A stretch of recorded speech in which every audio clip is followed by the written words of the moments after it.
And so I'm trying to figure out this whole recording and Facebook thing. So just bear with me. I have my team jumping on too. Super excited about this today. There we go. Trying to figure out. Yes. Don't mind my technology challenges for the day. It is a Monday, and I recognize that it's a Monday. We'll wait a little bit for people to jump on. I also need to find it in our group so I can see what you guys are chatting about. So we are live. We are on Zoom. So for those of you that were in the HR Ignite Summit, you'll have a link to this particular thing so you can get in, but you'll also get the replay of this Q&A. So I'm very excited to bring that. Let's see. Let's get some people. I can find out who's watching. All right, Katie, if you're on, you're going to have to help me with who's watching so I can figure that out because I am not seeing.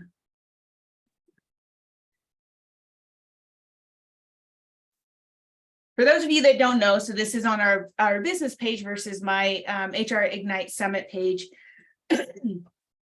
We had last week one of the most phenomenal Ignite HR Summit. It was our very first one with this particular topic and this particular theme. And I was so excited, and I'm still so excited to have been able to bring that to a lot of HR leaders, not just HR leaders, but leaders, business owners, people who are running their own business, trying to figure this out. And so super excited to be able to share that with you and excited to come today and to talk about some of the topics that everybody was really looking for. We did talk about a lot. We had a lot of individuals on. We let me pull up my listing so that I don't forget. We ended at the very, so we began, I don't know if you guys could tell, but there was definitely a theme and a message of really figuring things out and then being able to go and put together an actual HR strategy, right? So we talk a lot about HR strategy, or actually, let me clarify that. A lot of businesses don't necessarily talk about HR strategy. There's always a business strategy, there's a marketing strategy, there's an IT strategy. But HR does not typically get kind of a front seat all the time with that. And one of the things that I am passionate about is how HR should be integrated into your business. HR should not be a siloed. We're talking about human relations, human capital. And if your human resource department or if your human resource department is being siloed, then you are not going to be able to engage in a way with your people that you need to. HR is more than just a department. It really is about integrating it within your organization and within your business. So again, I recognize it's early. It's 8 o'clock here on the West Coast. I have a family over on the East Coast. Chances are I don't know, they may or may not be watching, but I have a couple sisters in Florida. One of those sisters used to live in Virginia, and then I have a sister in Texas, and I have a brother who used to be in Colorado, but is now in Oregon again. So I'm very familiar with all of the different locations, but also just so you guys know, I was born in Germany, and so I have moved around my entire life. So I'm very familiar with just the different time zones. So anyway, just to all that to say, that's a long way to get to that. I recognize that people are in different phases. So again, the goal is to go live here on social media, on our business page. And then what we'll do is we'll send this replay out to anybody who, anybody who wants, anybody who's in the HR Ignite Summit. Now, if you did not sign up for the summit, you missed out because we had some phenomenal speakers. But if you did, if you want to have the replay, message me here, message me in social media. You can also email me, Alayna, ALAYNA @Ignite Positive Changes, and we will get you the replay. All right, we've had such an incredible week. I'm going to pull up real quick for myself as my guide. We have, let's see.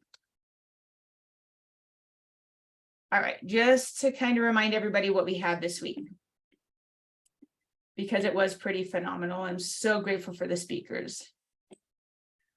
All right, guys, so we had Denise Perkins, and Denise talked about revolutionizing employee business benefit communication and storytelling, which was amazing. She is very skilled at using narrative communication. So if you haven't yet, get her a freebie. She had her book released on the 14th, so I'm hoping everybody had a chance to go get a copy of it. Such a great individual. Then we had Barbara and Cornelia, and they talked about the employee journey, right? We talk a lot about the customer journey, because the customer journey is what brings us and generates revenue, right? But if we could really contemplate how the employee journey can generate more high talent and reduce our turnover and increase engagement, then that will help us make a difference. Now, elevating an employee journey, it takes leadership. Our leaders within the organization are a big piece of that. So sometimes you might be in a position where you have to manage up, you have to lead up, and you have to work with those that don't understand the value of it to try and get them into your camp and to be bought in. Then we had Alex Freitag, and he talked about igniting earnings potential. And really it's about, again, helping to give back to our staff and our employees some control and understanding. One of the things that you can do about employee engagement, and my years of experience, is give them information, just the right amount of information, and you will see the engagement, not just the engagement with how they interact with each other, but engagement in the business.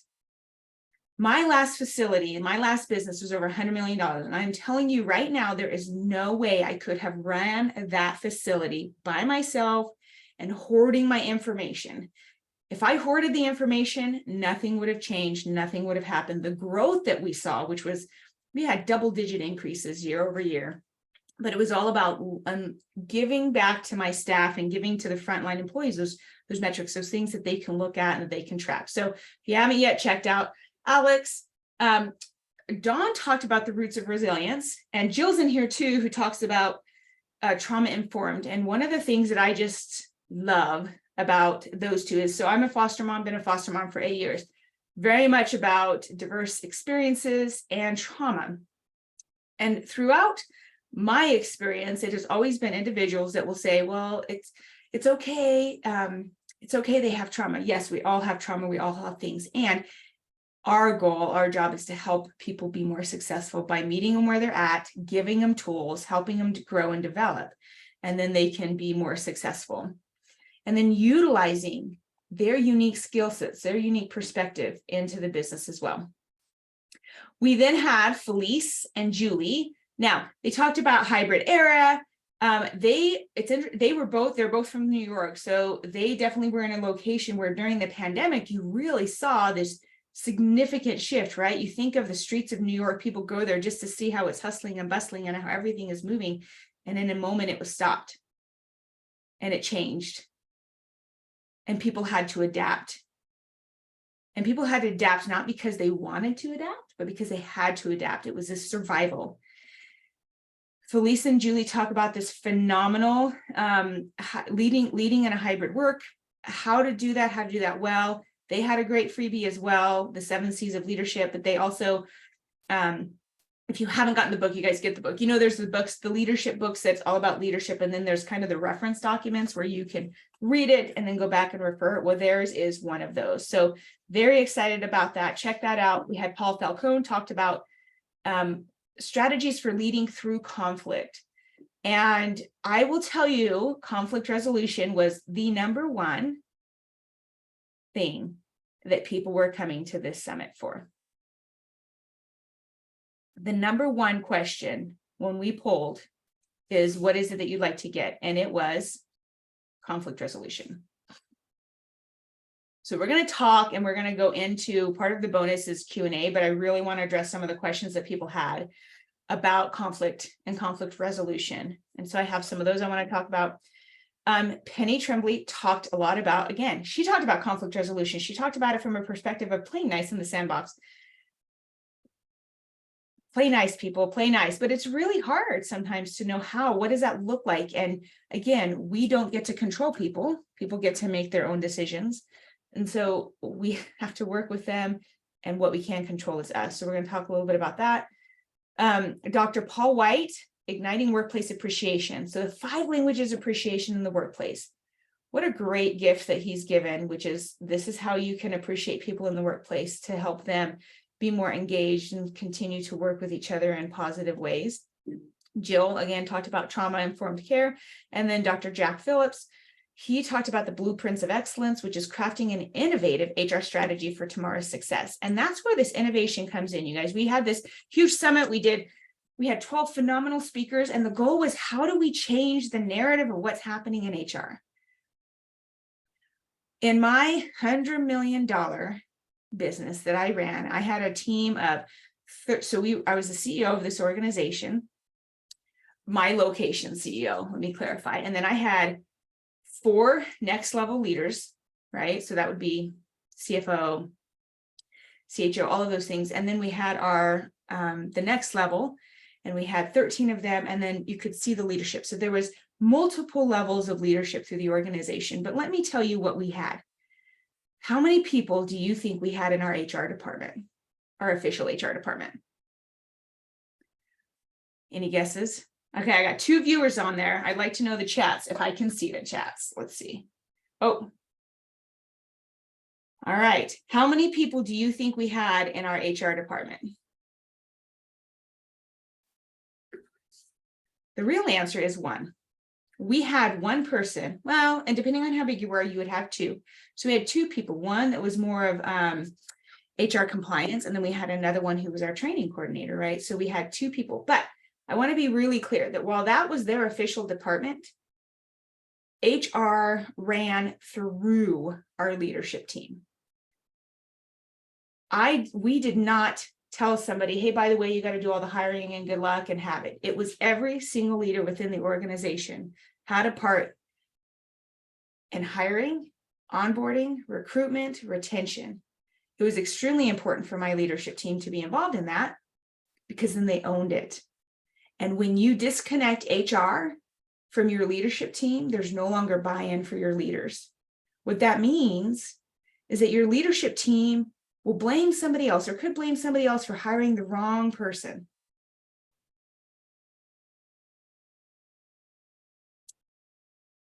When they are involved in the hiring and when they are involved in the interviews, you have a more invested leader to help that person be more successful. And that, ladies and gentlemen, helps you with employee retention.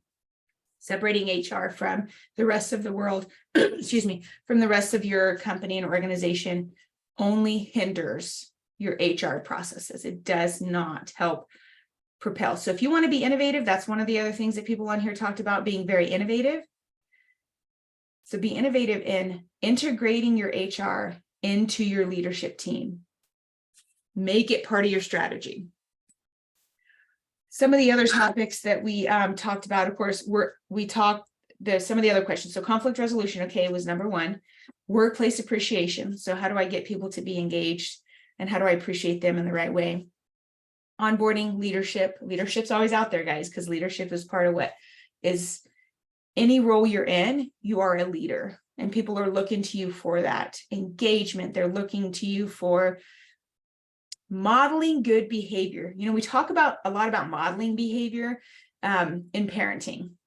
Well, they want to see you model that behavior. They want to see you do that same behavior. It's the same thing in business. People need to see you engage and see you interact in a way that is appropriate, that's professional, that is engaging. And when we as leaders do that, our team sees that, they start to do it as well, because we are modeling it. We can't say, do this, do this, do this, and then expect them to do it. We actually need to model that behavior as well, which can be difficult, right? Because we're humans and we're going through our own stuff. And sometimes modeling, maybe we don't want to be the bigger person, and maybe we do want to be like, I just don't want to have to deal with this. So wanted to throw that out there. Again, so excited about this summit. Thank you guys for coming on. This is, again, a bonus day. We're going to get a little bit more into, I want to talk specifically about conflict resolution. And the reason I wanted to address conflict resolution, and we can get into some other things as well, but conflict resolution is, again, like I said, one of the number 1 things that is happening. And let's talk a little bit conflict resolution. I was at one of my clients' locations. I work with a lot of individuals, a lot of companies that have teams, whether remote teams or big teams, but they actually lead and develop 5 to 10, like they have 5 people minimum, and they go up to, I don't know, 100, couple thousand. But essentially the goal is that, that's who I work with. That's who I serve a lot with, is business HR, just leadership in general. And so I'm in this beautiful location. The carpet is gorgeous white. I have 2 little kids, so white carpets can be a little bit scary for me. But I have my really good handy dandy little flask, which I know it's supposed to be for water, but I had my soda in it. Yes, I had my cherry Coke Zero in it. And I set up my stuff and I had it there, and then I smacked it over. And so guess what came out? All of this Coke Zero all over this beautiful white carpet. And my first reaction, okay, I got to get it. I got to clean it up. So I go and I get the paper towels and I start dabbing it. And I start dabbing it, and guess what? All of it came up. Now, if I had waited, because it happened, right? I knocked it over. I had other things I could have been doing. Other things were a priority to me at the moment. I had to still prepare things for some conversations. If I had waited to clean that mess up, what would have happened? It would have soaked in. It would have gotten darker. People would have walked on it. They would have tracked dirt into it. It would have been a worse situation if I had waited to address it than if I had addressed it. And the same thing goes for conflict, y'all. Conflict has to be addressed quickly and head on. It is one of the most difficult things that I saw leaders work through. Is nobody likes conflict. Not nobody, but people don't like conflict. Why? Because here's the interesting thing. People don't like conflict because at their hearts, they are good people. And every single time I would ask somebody, well, why don't you go have that conversation with them? And why don't you address that conflict? I don't want to hurt their feelings. I want them to be upset. I don't want them to feel like I don't like them. Behind the heart, behind the reason that people don't like to deal with conflict or have a hard time with conflict, is because they care. Isn't that interesting? People care a lot. And so conflict for a lot of individuals feels very yucky. It feels like I'm telling somebody that they did something wrong. And the reality is that when we address conflict, what we are telling people is we trust your ability to be able to navigate and work through the conflict. I want to say that again. People want to be good and to be kind. And when we address the conflict directly and head on, we are telling them that we trust their ability to resolve that conflict. That is actually showing more care, more concern for that individual than it is to not address it. It just does. I was having a conversation with somebody that I used to lead, that was one of my team, and we were having this conversation about, it was about leading a team, right? And kind of some of the things, and we were laughing a little bit because I had this really big knack of getting to know people really well. So I understood what their strengths were, and then I understood what their weaknesses were. Like I understood all of it. And so I would at times not create certain situations, but I would be very intentional about making sure that they showed up, and then I would guide them through certain situations, right? So if I had a manager, a leader who was not dealing with conflict, and that could be multiple levels, just want to let you know, it's not just those that I supervise.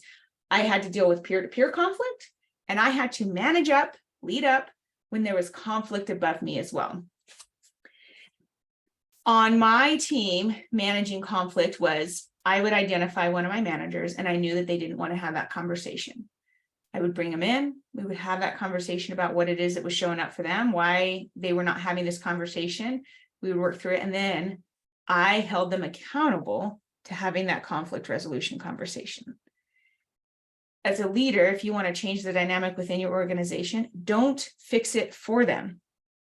Never fix the conflict resolution for the other person. You always guide them, lead them through that conflict resolution.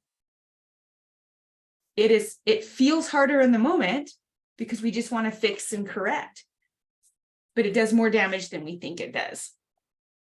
So we had one, I want to read one that was really it really hit home for me. And I want to talk a little bit about that conflict resolution.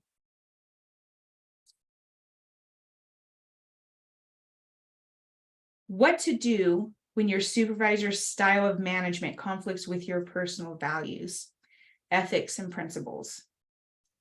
What do you do when you realize your manager's style forces you to be someone you're not?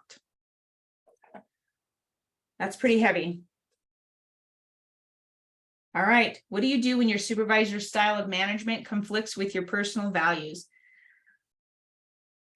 Ladies and gentlemen, you will have, if you haven't had a leader that you've worked for, that their leadership style and managerial style conflicted with your values yet, I will call yourself lucky.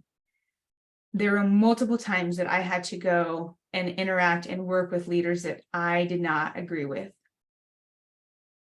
Conflict resolution is really about first understanding, right?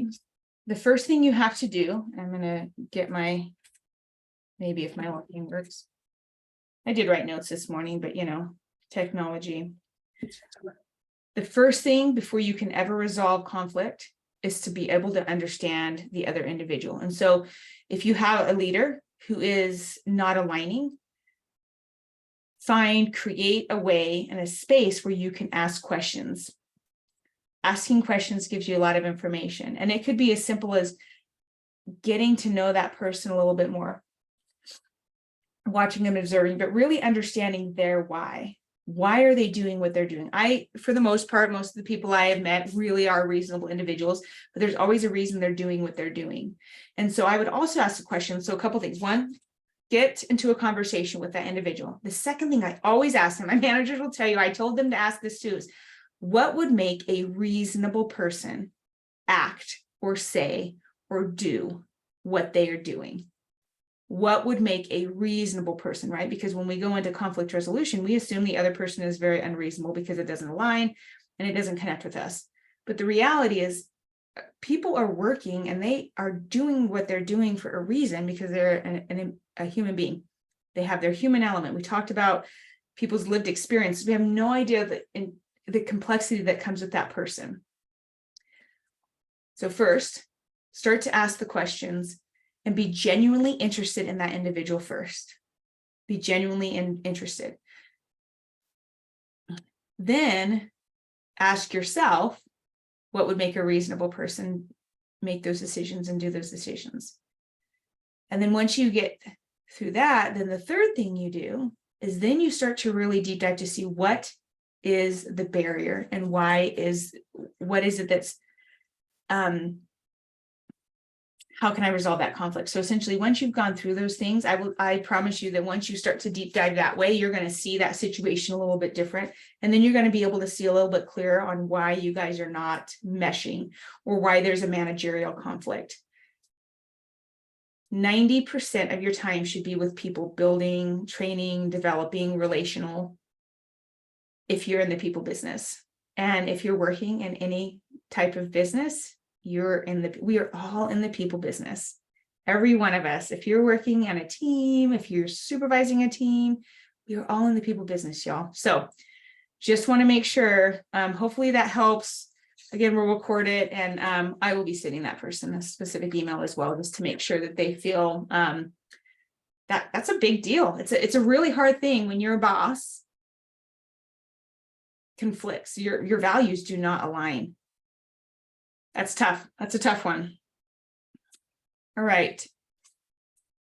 Let me see what's another one. Oh, managing workplace conflict and limiting gossip. Woo. Gossip, isn't that a fun one? Gossip, why does gossip happen? Why do you guys think that gossip happens? Gossip is one of those things that people will say whatever they say to kind of create, there's multiple ways for multiple reasons for conflict, but create attention, create divide. They truly feel that what they are saying is important for that other person to know. There's a lot of things. And so one of the ways that you can limit gossip, one is calling, again, it goes back to conflict. When there's gossip, you call that individual on the gossip. You say, hey, Sally Sue, sorry about the Sallys out there, but you say, hey, Sally Sue, I want to talk about what I heard that you were saying. I heard this, but we know that this isn't true and that this is gossip. So tell me a little bit more about where it is. And when you call people out on the gossip they're providing, and they know that they're accountable to what they're saying, and you help them make the connection between what they say and the results of that, it starts to go down. It's not an overnight thing. It won't happen overnight. It depends on how much gossip you have within your organization. But the way you do it is you are authentic and kind with that individual. You address it head on. You don't stop. You don't wait. You have to confront it. That is with all conflict resolution. All conflict resolution, you have to address it promptly. You know, Penny was talking about there was a gentleman who knew that there was workplace conflict. It didn't address it for 15 years. And that, you probably saw my face in that, mind-blowing to me. I want you to think of what conflict feels like for a lot of people, and knowing that conflict is there and nobody's addressing it, and that festering, gross feeling that you have for 15 years. Do you think that the leadership's inability or lack of desire, or whatever the reason is for not addressing that conflict, what kind of a ripple effect did that have on the organization when the leaders weren't willing to address it? Conflict resolution. Another thing I wanted to talk about in conflict resolution is we talked about seeking first to understand, and we talked specifically for that one situation where it was, you need to ask yourself what would make a reasonable person do this, but I would also check your own filter. Okay, this is just a simple example, but imagine you go up to somebody, well, let me clarify. Somebody is late to a meeting. Now, I do not like to be late ever. I married a man who thinks that when the meeting or event is at 8 o'clock, you leave your house at 8 o'clock to get to that event. My dad was in the military. If the event was at 8 o'clock, you better believe we were there at least 15 minutes early, and even that was late, 30 minutes early for that event. Now, my experience, my filter is that my husband doesn't care, or he doesn't value what the event is, or all of those things. That's how it feels to me, right? Like, that's my perspective, because I was taught that out of respect, you show up, you're early, you do those things. Now, I can tell you, I've been married to this man for 22 years. It's not that he doesn't think that that's important. It's just he learned a different understanding of what that meant to be on time. Now, the same thing goes for conflict resolution, is that we have a filter, and what happens is then, so we have this filter of anybody that's late thinks that this event, this program, is not important. And the reality, and then what we let in, right, is they'll continue to do something and it validates it. We validate and we allow in what the assumptions we've already made. We validated it. When he does something or he says something that may make me feel that, oh, yep, I was right. You don't value the time for this person, all of those things. And that's the only thing we let in. Now, if we show up early one time, or he's early or something like that, being human nature, I reject it. Once I've made that decision that that person can't or won't, or whatever that perspective is, my filter will filter things to confirm, validate my perspective on it, and anything that would be contrary to that, it completely rejects it. The problem with that is that we don't get all the information, and we don't get all of the input to really make a better, more educated decision. So when it comes to conflict resolution, be really aware of your filter system. Be aware of, am I only seeing what I want to see because I've already made the assumption that that person is this particular way? Because if you have already made up that assumption and you're not willing to change your own mindset, and you're not willing to change your own filter, then you won't be able to get through that conflict resolution. conflict resolution is a lot of self-work. I know, sounds boring. Oh my gosh, I don't want, people don't like to do that all the time, but reality is if it's really important enough to you, then you're going to go and you're going to address it. Okay, let's see what else. Okay, we have a question that they have a small startup, doesn't currently have HR, and they're assisting with benefits, hiring, onboarding, creating a company handbook, and want more. So if you are a smaller business, I love small businesses, you guys. I was in corporate for so long and I just adore my small businesses, is that really you guys have this edge, is that you really get to integrate HR into your business a lot better than maybe some larger corporations and organizations, which really gives you a benefit. So if you need HR strategy, if you need HR business, please email me. We have a lot of tools that are very, very affordable for small businesses. If you have an HR department of one, we actually have a toolkit, it's an HR department of one toolkit that kind of gives you what you need, the necessities of it. In fact, I will make sure that I send it directly to this person as well. But if you are interested in getting that HR toolkit for one, message me as well, and we will get that toolkit to you. Because again, we talk about you have an HR department of one, but that HR person needs to integrate and filter it through the entire organization, because everybody should be a part of HR. Everybody should be involved in human capital. Everybody should be involved in people before, like you should all be engaged. Now, that's if you want to make positive change within your organization. That's if you really want to engage your team and create a high performing team, but also reduce your employee turnover. It's very important. All right, guys, let's see what some other questions we have. Ooh. HR.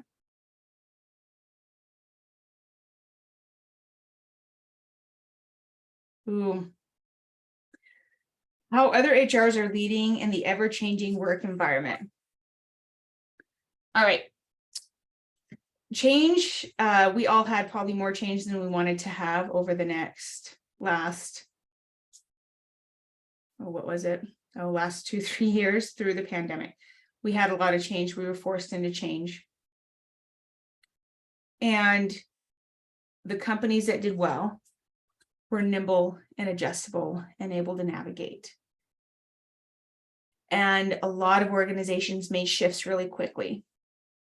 The piece that sometimes was missed when they did that change was, how is this going to really sitting down and deep diving and how this was going to affect the people and what this could look like long term, right? So we sent everybody home, or we started doing remote work.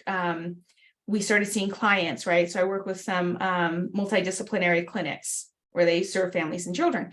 And we had to figure out a way that you could still serve these kids, because these kids had significant needs. How do we serve those kids? How do we protect our therapists? All of that. And really it's a lot of self-development. It's a lot about understanding and being a leader within the organization. I was reading, if you want to get another good book, if you've never heard of The Innovator's Dilemma. So The Innovator's Dilemma, and I was just reading that not the other day, but last month, it was my book of choice. So The Innovator's Dilemma is this, and it is, let me see if I can get it up here for you.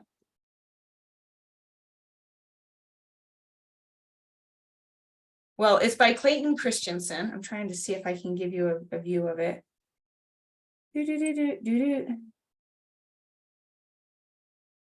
So this is Clayton Christensen, The Innovator's Dilemma. Okay. And he talks, that's a great book. So if you're looking at other ways and new ways to innovate within your organization, look at why you're not innovating now. Like, what is it that's holding you back as an organization, and why innovation can be a little bit difficult for your organization. It's a great book. Check it out. It will be one of the books that I plan on.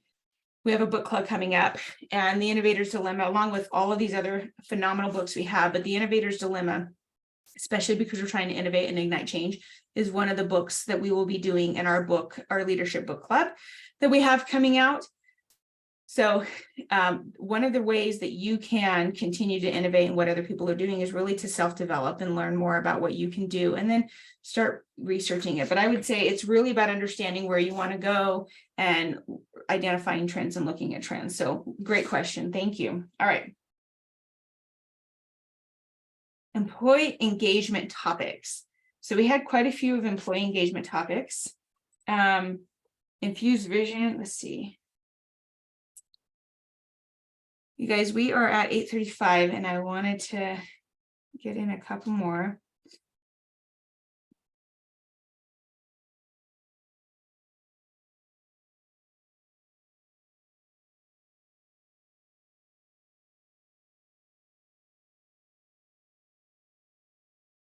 Conflict. All right. Here's the question. How to help my colleagues and do my part to create a positive work environment. I handle some HR duties, so I'd like to gain. And that actually goes along with improving morale after COVID. On one of the calls that we talked about the leadership. I believe it was Barbara that we talked about. The executive director, the leader, the CEO called individuals and checked in with them specifically. If you have not yet taken the time, you don't have to be the CEO. I'm going to tell you, you don't have to be the CEO, but if you're an HR manager, the best thing you can do, or if you're a leader within an organization, reach out to your peers. Ask questions to figure out where they're really at. Understand who they are as a person. And once you get to those questions asked and you can get and dig in, then you're going to be able to create almost like a custom leadership package, right? Like it's really about being able to shift with the individual that you're working with. You can't walk in and you have a specific leadership style, right? Like you have to be able to style flex as a leader, as a peer. That is one of the suggestions I would have for that particular question, which is how do I help and support? Learn how to style flex. Learn what each individual needs. Now, it might take some time up front. It's going to. Everything's going to take time. Anything worth doing. I mean, there's so many quotes we can talk about with time, but once you figure that out, then people go so much faster. What will happen is your relationship with that individual will change. You will help them build and grow and develop because you're modeling and teaching them how to do that as well. And then you'll be able to really address their particular need, right? Like everybody wants a silver bullet of tell me the 5 things to do and it will fix this conflict, or tell me the 5 things to do and it will fix this HR problem, or tell me the 5 things to do and my child will go to bed early and get up on time to go to school, right? Like we all want that magic bullet. And you guys, the magic bullet is you. You are that magic bullet. You're the individual. If you slow down long enough to understand the person you're interacting with, the person you have conflict with, the team that you're leading as individuals, and you start to style flex and figure out what they need, that is the silver bullet. I promise you, you will watch and see your team grow in ways that you hadn't seen them grow. And it will be incremental. And then all of a sudden you'll see it. A relationship. So this relationship with this manager, that this individual having conflict. I promise that if you do some of those things and you work through that and you have to figure out and get yourself right, it will be little small increments. And then all of a sudden one day you're going to be out having coffee at breakfast, resolved, right? So it's not an overnight fix. It happens incrementally. And then all of a sudden you notice that it's there. It's this bizarre, feel like you're in the twilight zone because you've been putting all this effort and you don't really notice it because you're putting it in. I mean, you're putting it in and then all of a sudden you're on the other side of that barrier. You're like, whoa, how did we get here? But it really does take time. All right. Any other questions in the chat? I think, Katie, I see you on here. Let me see. Any other questions that we have out there? Again, you guys, we are going to be, for those of you, again, we put this in here. This is in the Ignite Positive Changes business page. We have a community of individuals who are business owners, leaders, people who are wanting to ignite innovation, just learn and grow and self-development. So we have that, but we chose to put this here today instead of in our HR Ignite Summit, because we wanted other people to have the advantage of also getting some of these questions answered, to get a chance to connect with us, to connect with me. So if you did not participate in the summit, but you want to continue to have some of this content, go like us on our social media. We're on LinkedIn, we're on Instagram, we're on Facebook. Message us, because we would love to have you on our newsletter so that we can send you out tips and tricks and things that are kind of happening within this space in this realm. And also, if you need support, if there's something you're looking for, go check out our website. We have a lot of things that you can download, a lot of ebooks and a lot of workbooks for people for HR, leadership and business. So there's multiple different ways that we can help and support you, or multiple ways that you can get what you need for support. Very excited about that, you guys. Very, very excited. All right. Thank you to everybody who's showing up. Before we head off today, I want to tell you about something pretty exciting, and we announced it on Saturday. And so if you really want to get in on it, we have what we call a founder's prize.